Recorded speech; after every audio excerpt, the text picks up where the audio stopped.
If you've ever played Nico's Nextbots, or really the Nextbot genre before, you know to escape from Nextbots, you're going to need to, well, jump. For the case of Nico's Nextbots, this is true. Jumping is a staple of this game, the key to survival, and the primary way to score, as B-hop points provide the most amount of points than any other points available to the player. But what happens if we take away the ability to jump at all?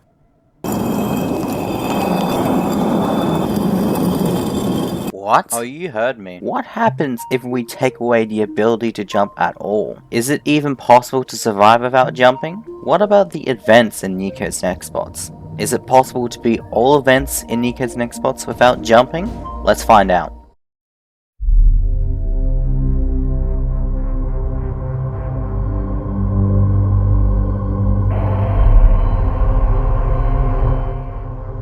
Alright, before we continue, we'll be introducing a set of rules for this challenge.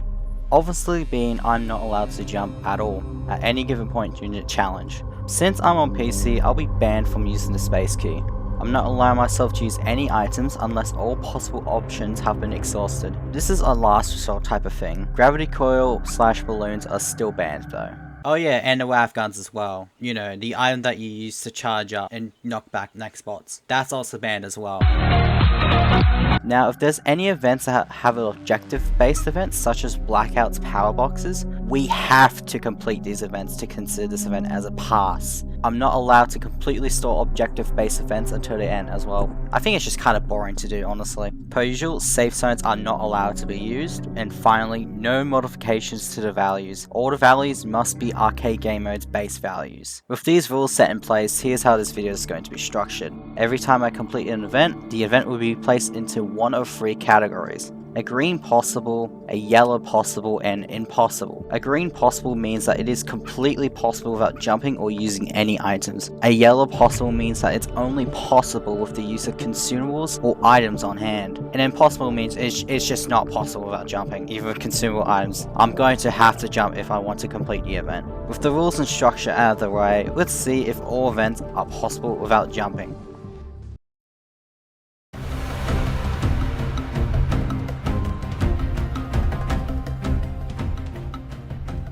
Now, to start us off, we'll talk about the base game first before the events, to understand what you and I will be dealing with and the mechanics if you did do this challenge with no jumping. In Nico's Nextbots, our sprinting speed is set to 30. In the arcade mode, which is the base game, nearly every Nextbot, with the exception of a couple, have a base speed of 35 that speeds up to a maximum of 40 speed base. Some Nextbots additionally have a speed multiplier, which is why I said nearly every Nextbot. Some Nextbots have speed multipliers, ranging from 0.33 speed, being Qubit, all the way up to 1.2 speed like Sanic has. Just by sprinting alone, this unfortunately won't be enough because of that speed being slightly higher than sprinting speed, which means we'll need to use other movement tech, which I'll introduce to you: sliding.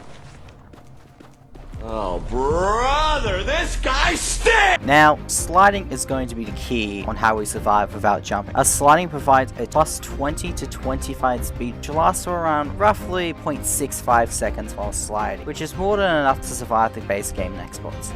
Now that we know that you can survive the base game Nextbots, we'll move on to the events, starting off with Blackout.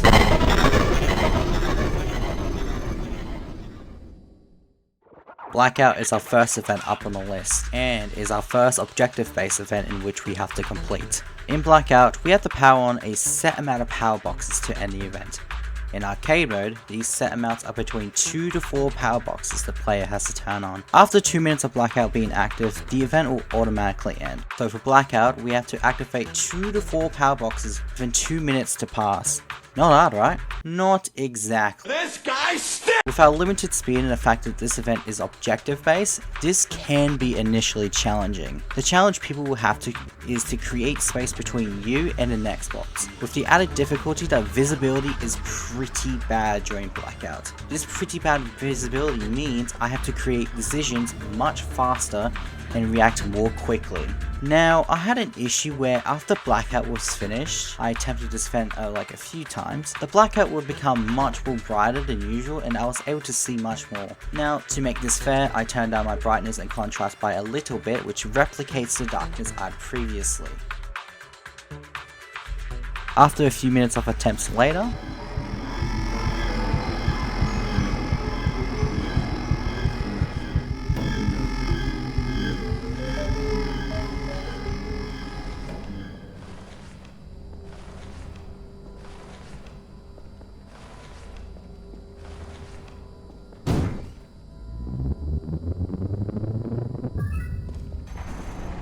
Blackout can be marked a green light for being possible. Now, Blackout wasn't really difficult because it doesn't really modify any bot speeds, and only the darkness and turning on power boxes was a small challenge. However, the next events coming on the list can't really be said the same.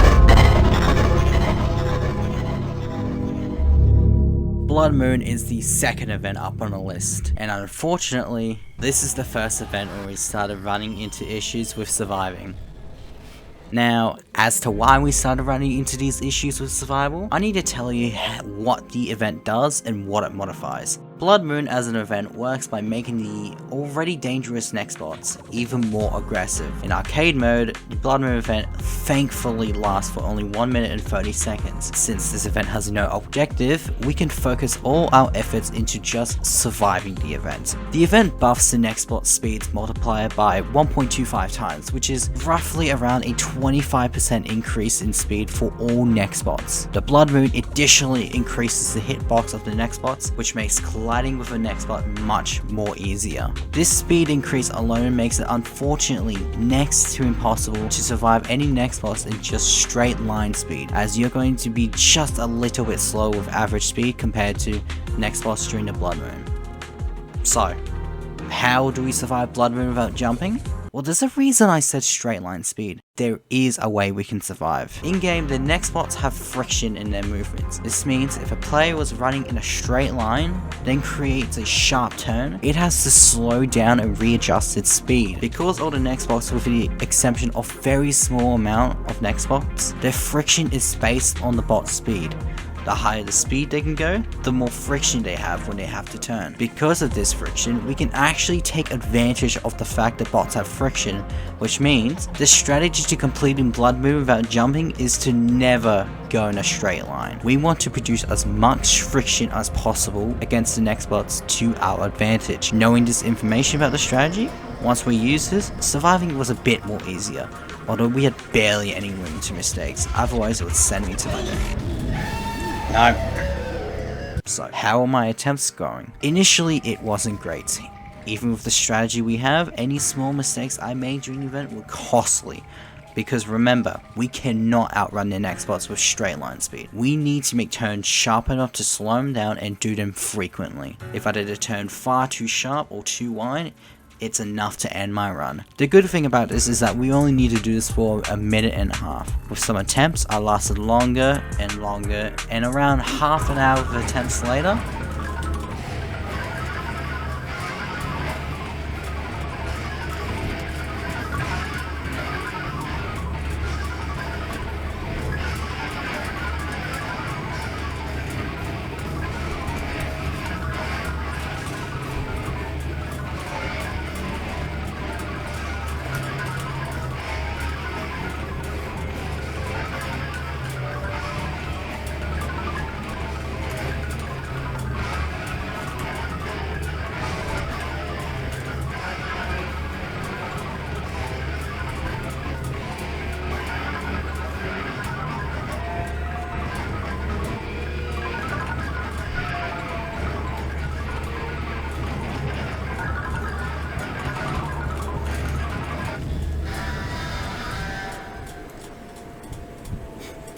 I did it? Did I not?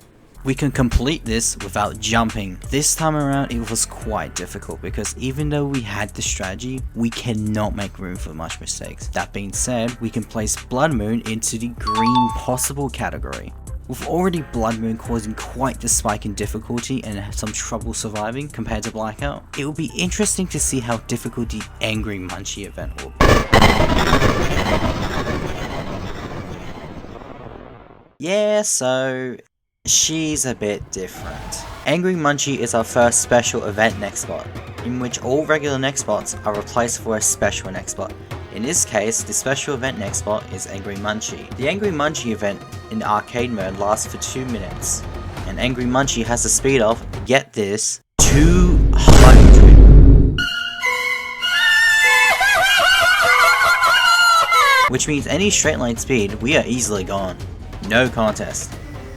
However, Angry Munci's insane 200 speed isn't really 200 speed. Angry Munci instead can accelerate up to 200 speed over time in a straight line. This means the longer she moves straight without anything blocking her, she can reach up to 200 speed. Now, if we look at Angry Munci directly, we can actually slow her down to 35 speed. However, this unfortunately will not be useful to us. As mentioned earlier in the video, our sprinting speed is set at 30, and we cannot slide or sprinting backwards looking at her. Also that looking at her rapidly decreases your HP. Angry Munci also has friction like the majority of the Nextbots. Knowing this, do you want to take a guess on what we're going to do? Yep, we're going to avoid going straight entirely again. The same strategy, go around in circles, and take advantage of the fact that she has accelerating 200 speed combined with a slippery friction. So how was I going with this?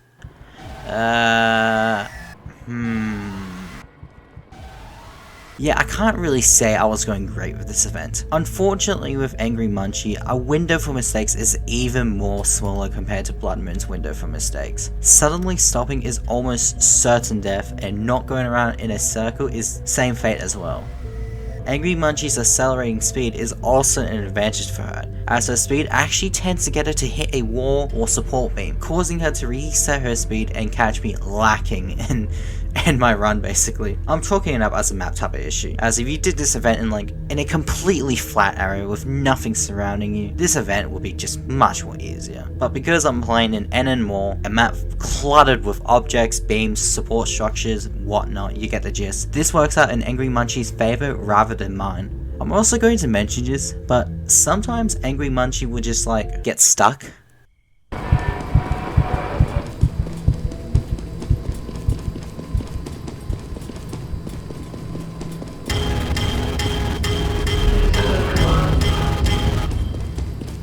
Is he stuck?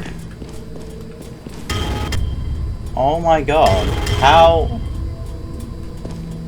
do you get stuck there? How the f do you get stuck there? No, I'm not counting that, nah. She sometimes, for some odd reason, gets stuck on the roof when she jumps.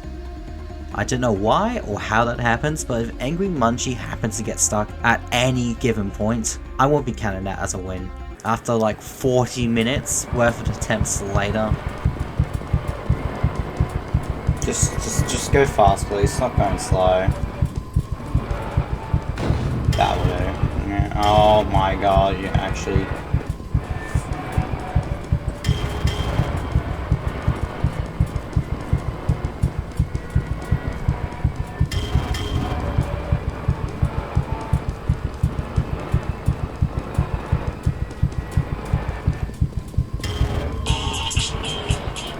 That is my phone.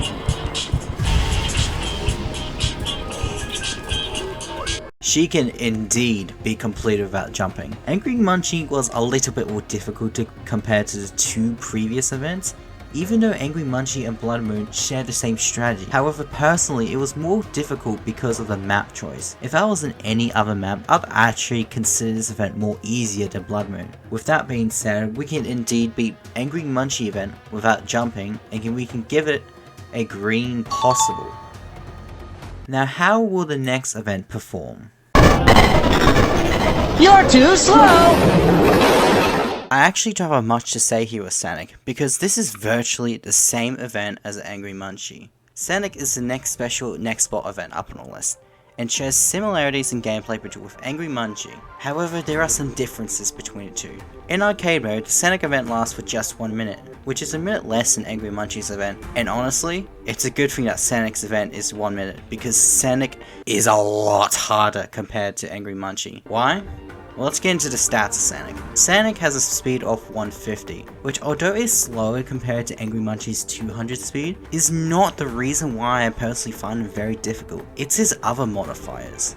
On top of having 150 speed, Sanic has a significantly faster acceleration, which means he can top out 150 speed very quickly. If we compared it to Angry Munci, I'd say Sanic's acceleration is around 2 to 3 times more faster than Angry Munchi's acceleration. Sanic is also affected much less from friction, which means he can recover much more quickly if he were to take a sharp turn. On top of all of this, Sanic has a 1.5 times range multiplier. Now, I'll be honest, I don't really know what the range multiplier means. It displays in the wiki that its range is 1.5 times, but I don't know what they actually mean by that. I'm assuming they're talking about the hitbox of the Nextbot, so we will refer the range as the hitbox of the Nextbot. So what's the strategy here? Because Angry Munci and Sonic share strikingly similar gameplay, we're going to do the same strategy again. Oh, brother, this guy's... Yep, same strategy. Go in circles and take advantage of the fact there's the slightest bit of friction to his name. But with everything I said above with his stats, this was not going to be easy. Because of his stats of extremely fast acceleration, wider hitbox, significantly less by friction, and we had zero room for mistakes. Compared to the last two events where this strategy we had at least a small room for mistakes. Even though this event lasted for 1 minute in arcade mode, this event took me a whole hour and a half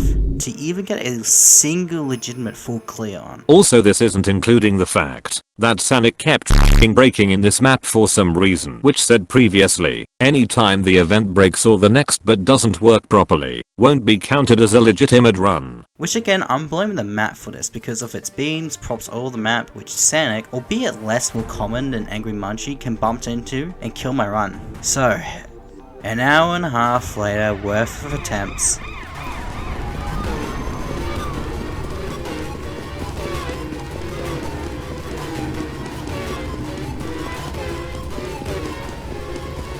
don't do it, no, don't do it, don't do it, don't do it, no.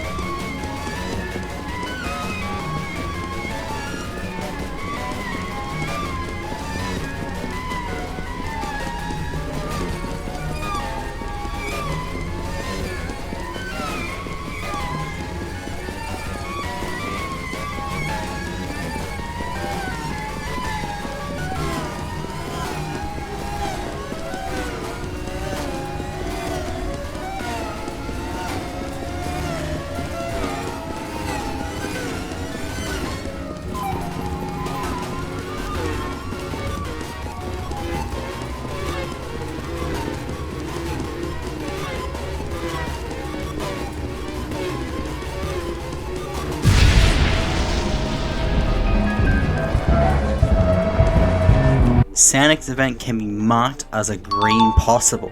I don't have much to say to here other than this was a lot more difficult to compare to Angry Munci. However, had I done Sanic first as an event and not Angry Munci, I reckon it would have taken me twice or maybe even triple the amount of time than I did. Besides that, let's get into the next event because this next event is interesting. Good to see you. Gordon, you lousy motherfucker. Get your dork ass down to the test chamber or else I will shove the sample up your ass.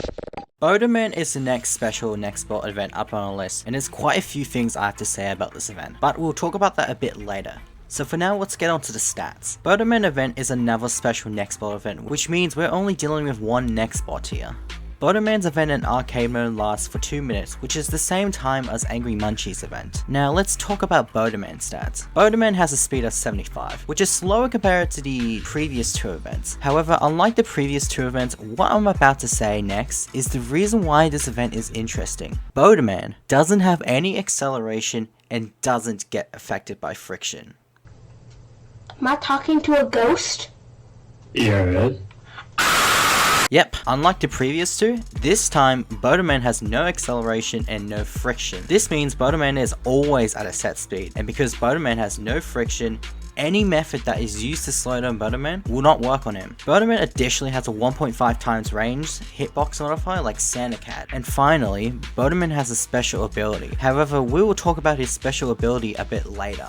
So, what's the strategy here? Because Boderman doesn't have any acceleration and no friction, our method of going around in circles will not work on him. Unfortunately, this meant I was initially going into this event without any strategy in mind, because the only method I had that worked with other events did not work here in Boderman's event. This is the point where I hit my first roadblock into doing events without jumping. Because I wasn't able to use that method, I was only surviving for a maximum of 25 seconds. The reason why I was surviving for that long is because if boderman spawned far away, he takes his sweet ass time to reach me and promptly end my run.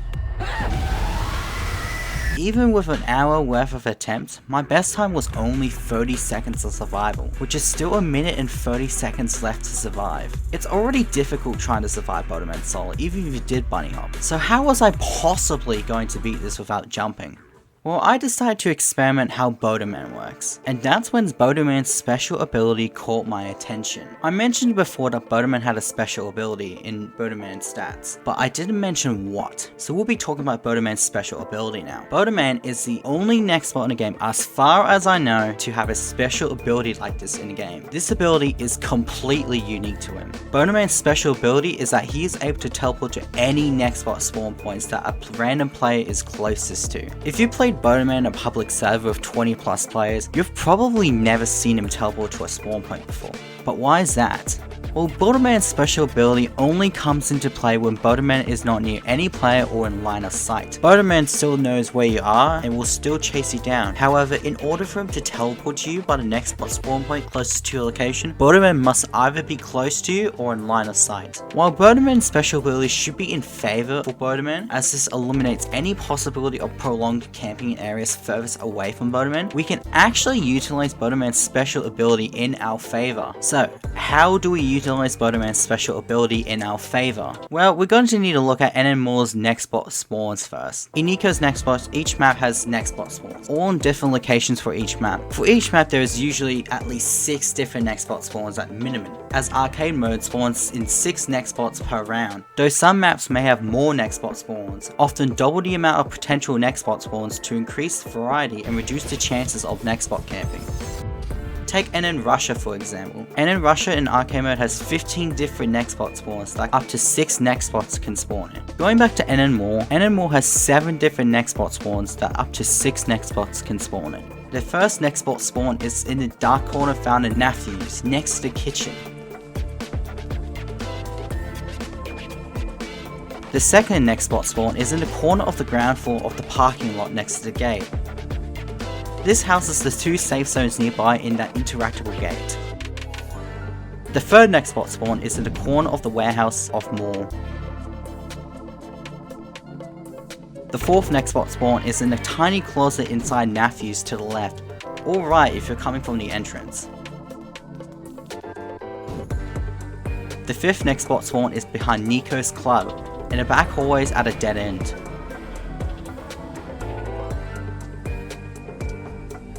The 6th Nextbot spawn is on the 2nd floor of the parking lot.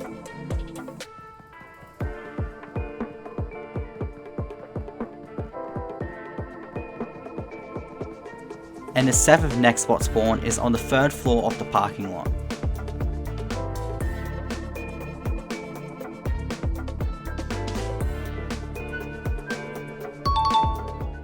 Alright, so we've said the Nextbot spawns. But how do these Nextbot spawns allow us to utilize boderman's special ability in our favor? Well, most of the Nextbot spawns here won't be useful for us. However, pay attention to the 6th and 7th Nextbot spawn point. Because there isn't a Nextbot spawn on the 1st floor of the parking lot, there is actually a possibility for us to complete this event without jumping. So, what's the strategy in play now that we know all of this? The strategy is going to involve the 1st and 2nd floor of the parking lot and taking advantage of boderman's teleporting. Because there isn't a Nextbot spawn on the 1st floor, here's what I'm going to be doing for a chance to complete this event. As soon as the event starts, immediately run to the 1st floor of the parking lot and stay basically smack bang in the middle of the 1st floor. After boderman's intro ends, we need to figure out where boderman has spawned. If boderman has spawned in the 6th or 7th Nextbot spawn, we can start the strategy. However, if boderman spawns anywhere else, just restart the run, it's not worth. After boderman spawns or teleport on the 6th floor, figure out what direction he is going. If he's going to the car park stairs, immediately go to the other way to the car ramp. Boderman should still chase after you by the stairs down to the 1st floor to parking, in which you go up to the 2nd floor. Around the point you go up to the 2nd floor, boderman is going to want to teleport real soon. Before he teleports, get as far away from the 2nd floor Nextbot spawn as you can. This is because if you are close enough to the 2nd floor Nextbot spawn, boderman will spawn there and promptly empty your run. If you are far enough away from the 2nd floor Nextbot spawn, boderman should spawn on the Nextbot spawn on the 3rd floor. We can tell when boderman teleports if there's lightning sound effects being played. The Nextbot spawn on the 3rd floor is much more closer to the parking lot stairs than the 2nd floor Nextbot spawn, which is all the way at the back of the 2nd floor. Once boderman teleports on the Nextbot spawn on the 3rd floor, immediately go back down to the 1st floor to parking lot. At this point, repeat. He'll be going through the parking lot stairs, so go through the car ramp stairs to the 2nd floor, and repeat the process. There is a lot to say about the strategy, but that is how we're going to do it. With our strategy in place and 25 minutes worth of attempts using this strategy later,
I might just lock myself here.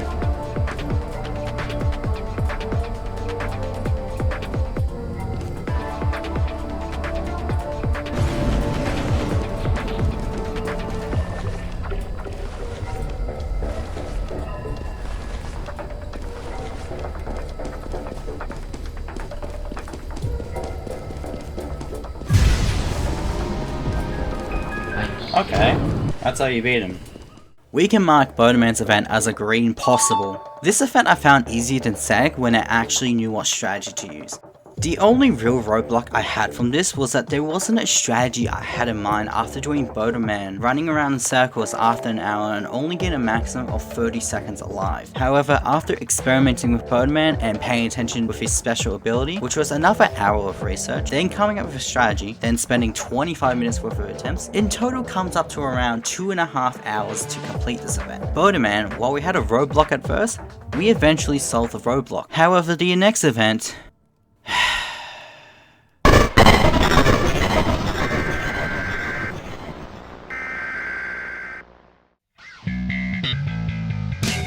Outbreak is our second and last objective-based event in which we have to complete. So what's the round stats? Outbreak is an objective-based event, which to jog your memory again, we have to complete the objective it wants us to do before the event automatically ends. Our objective for this event is to deliver canisters into a infuser spawned into the map. In arcade mode, it is between 3 to 5 canisters we have to bring to the infuser. These canisters can be found in the Nextbot spawns when Nextbots spawn in. So we will need to refer back to the Nextbot spawns we mentioned previously this map had. Outbreak also replaces all Nextbots for a whole bunch of zombie spawns. Outbreak automatically ends after 2 minutes and 30 seconds of the event being active, so we're on the clock here. Moving to the Nextbot stats, our major threat for this event will be the zombies that spawn replacing the Nextbots. Zombies are special in how they interact with the player compared to the Nextbots. If a player comes into contact with a zombie, instead of being instant killed, the zombie will do 10 damage to the player. Zombies also have a constant speed of 45, and similar to boderman, they do not have acceleration or have friction. Now that we've done that,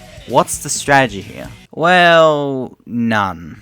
This event I could not survive in no matter what I did.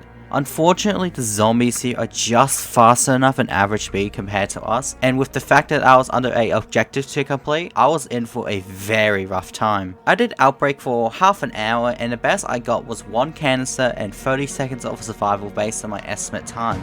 I did not have high hopes for this event being possible, but decided to keep attempting for another hour to see if I could get a better performance in this event. I did not get a better performance. At this point, I consider this event isn't possible without the use of items. However, I gave it another 10 minutes worth of an attempt, and then something happened.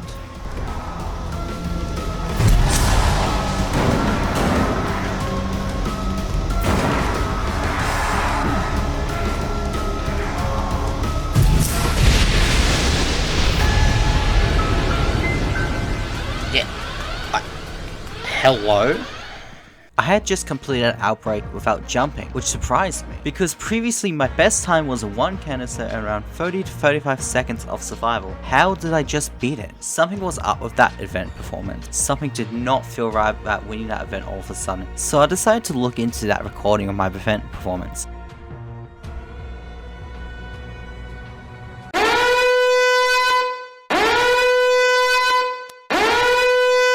Okay, so I jumped in that event. Well, actually I jumped after the event ended, but I needed an excuse to actually do the event again now that I'm editing this video. However, that run doesn't discredit the fact that even though I jumped, it didn't explain how I was surviving really well that time, until I noticed my movement in that clip. The way I was moving wasn't a straight line, it was more like a curve. You curve your slide, and for some reason, this allows you to just barely get by surviving the zombies. I copied the same way method that made me win, and what do you know? I actually survived for significantly longer and managed to infuse 2 canisters. This changed everything I had thought about this event. In my original script, I was going to chalk this event up to not being possible without using items. I genuinely thought this event would not be possible without items, despite this being possibly the easiest event to do if you simply jumped. But knowing that Outbreak is actually possible without jumping, I came up with a strategy.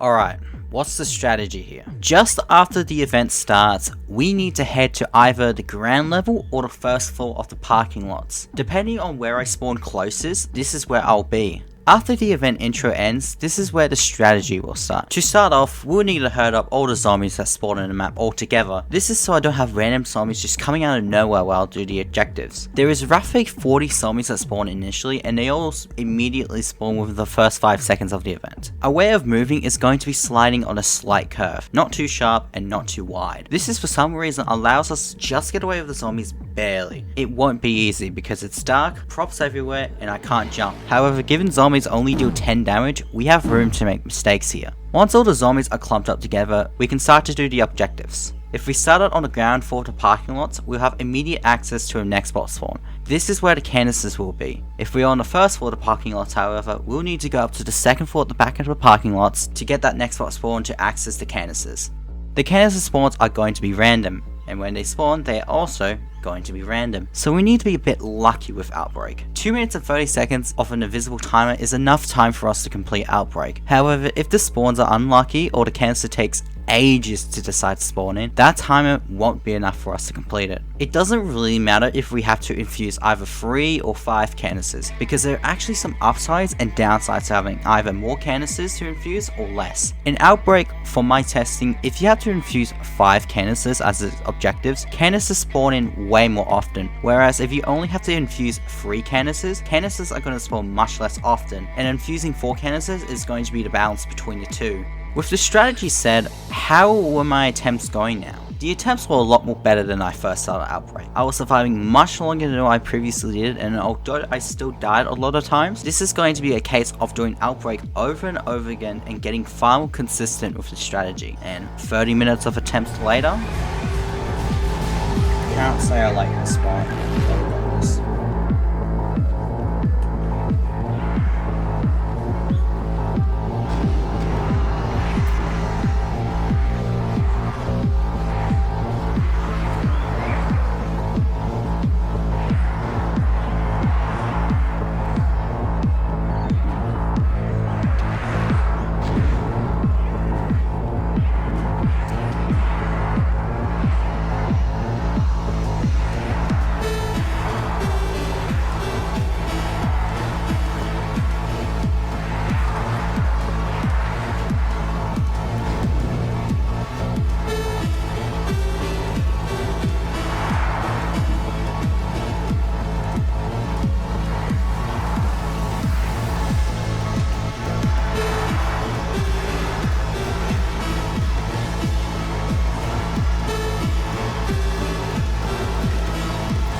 That's insane. That's insane.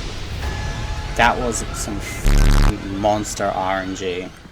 we can give Outbreak a solid green possible. I actually did not expect Outbreak to be possible without jumping, because there was an hour and a half worth of attempts and not being close to completing Outbreak, and now we can. I'm quite surprised with the outcome of this event. Now how will the next event go?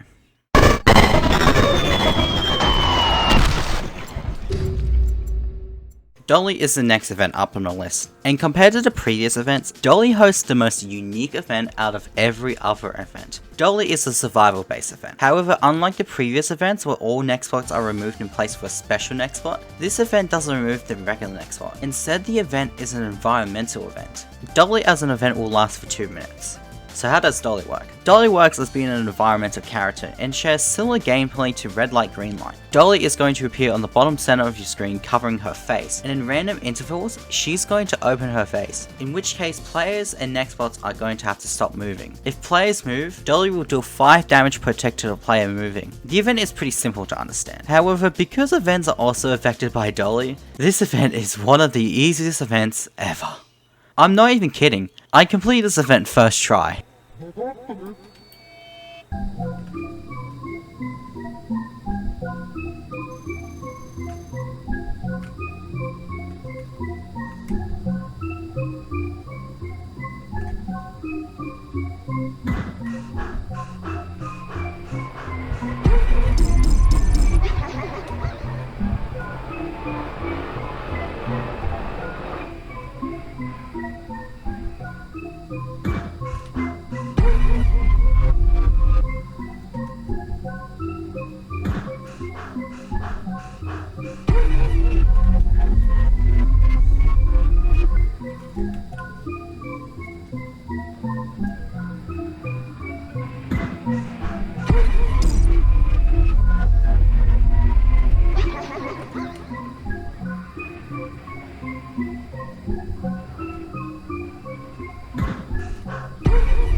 Do it again, I dare you.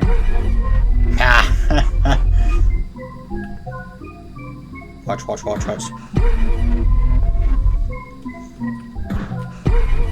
Holy fuck. Oh, alright. We're fluking it.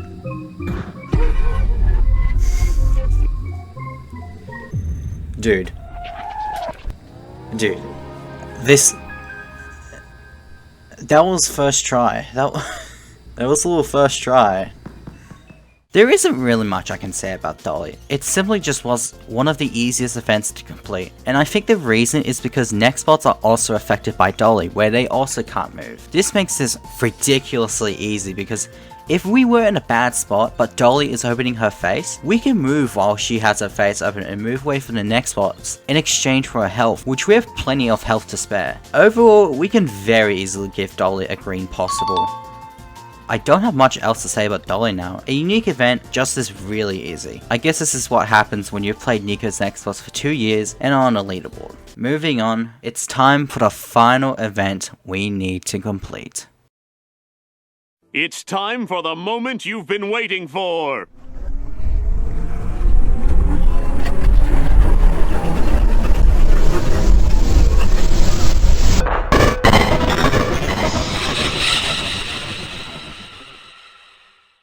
GEMINUS is our final event we have to complete, and have quite a bit to say about this event. GEMINUS is another special event, which all Nextbots are replaced for a special Nextbot. In this case, we're dealing with 2 special Nextbots in this event. GEMINUS will last for 2 minutes, and although this information is useless to us, the GEMINUS event is also pretty rare to spawn, and you cannot buy the event either.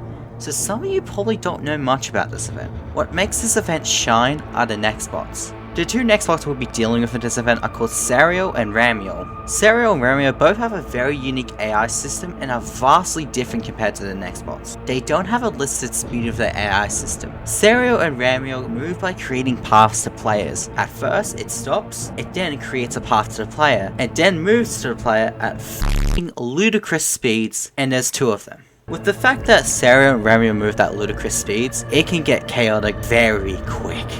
So what's the strategy here for Sariel and Ramiel? Well, I'm sorry to bring you the disappointing news, but this event had a very big weakness.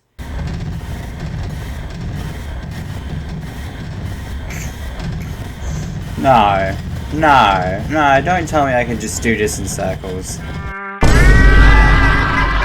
Oh, brother, this guy stinks! Yep, Sariel and Ramiel were both exploitable by running around in circles. We've gone full Segway. Because of the way Sariel and Ramiel's AI works by creating a path to the player, it was really prone to players running around in circles. I'm not even kidding when I say this, I actually felt disappointed this event could be trivialized by just literally running around in circles. This event is really cool and is really difficult to deal with if you're a lootable player like me in the base game. But the fact that GEMINUS can be trivialized by running around in circles is funny, but also disappointing. So it wasn't long until I completed the event. 15 minutes worth of attempts later,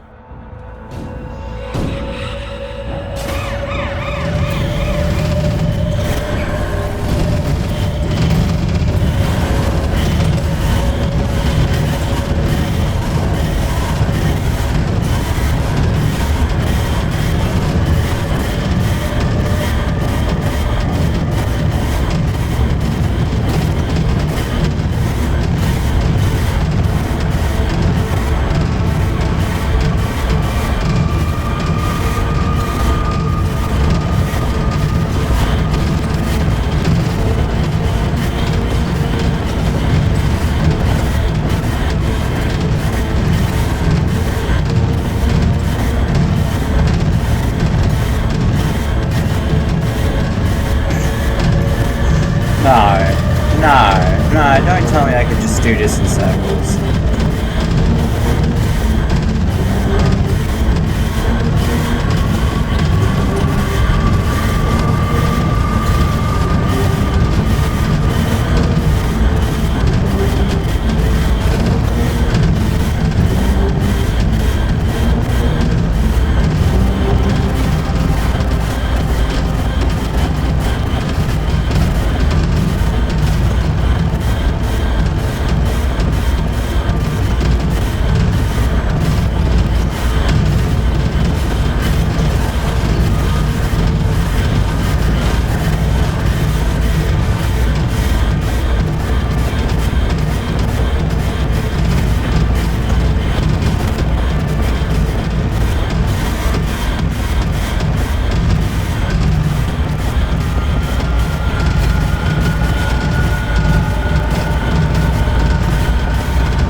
For an event that's supposed to be really difficult, I don't think going around in circles, it deserves that.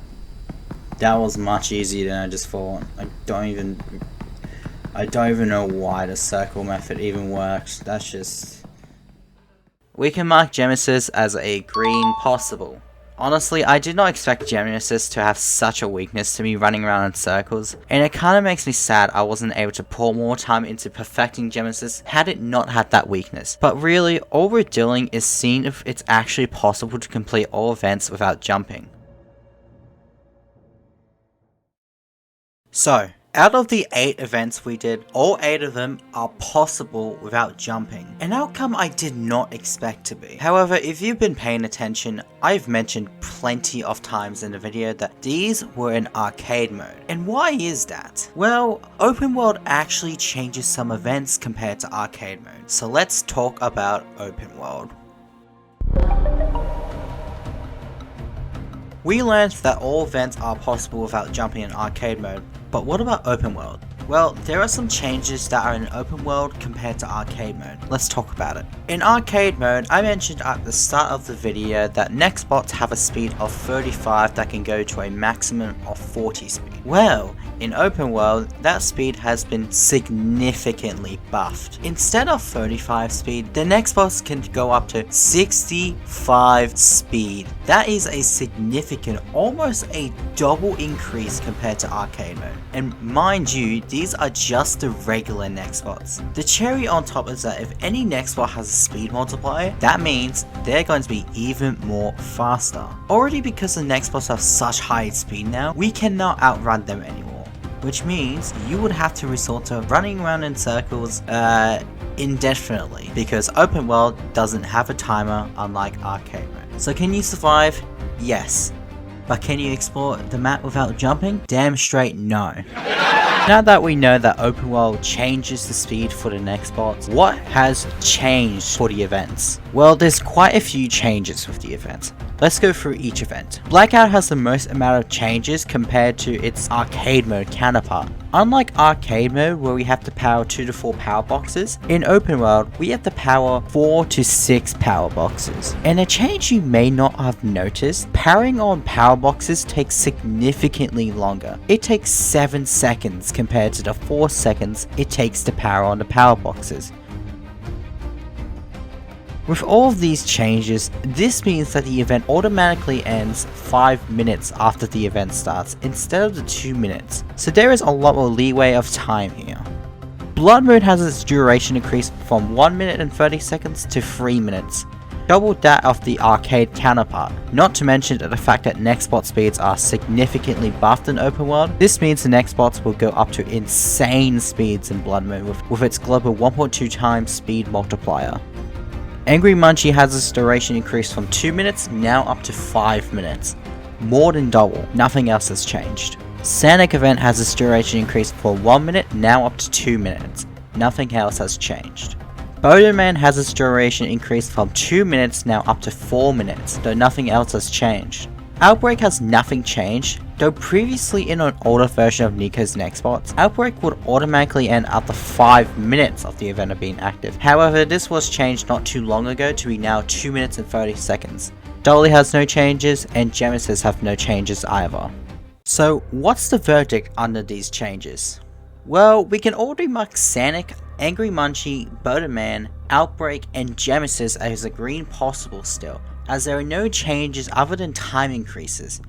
However, I want to talk about Blackout, Bloodmoon, and Dolly.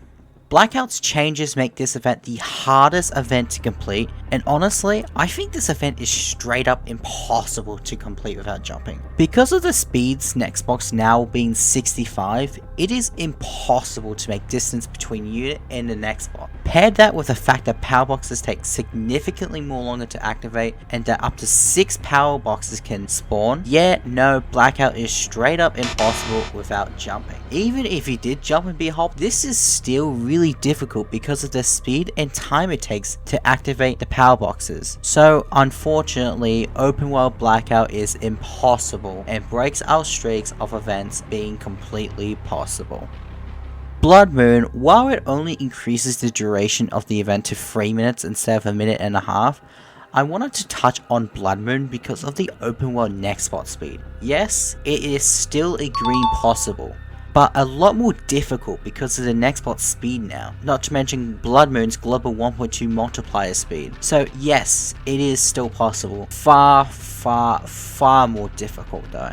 Dolly is also easily still a green possible, but it also actually makes surviving the open world Nextbots easier, funnily enough. Because of Dolly's ability to stop everything, including Nextbots, this actually makes surviving Nextbots a bit easier. Because if we were in a bad position, we can wait until Dolly opens her face and take the damage to get distance from the Nextbots. It's funny that Dolly actually makes the open world Nextbots easier.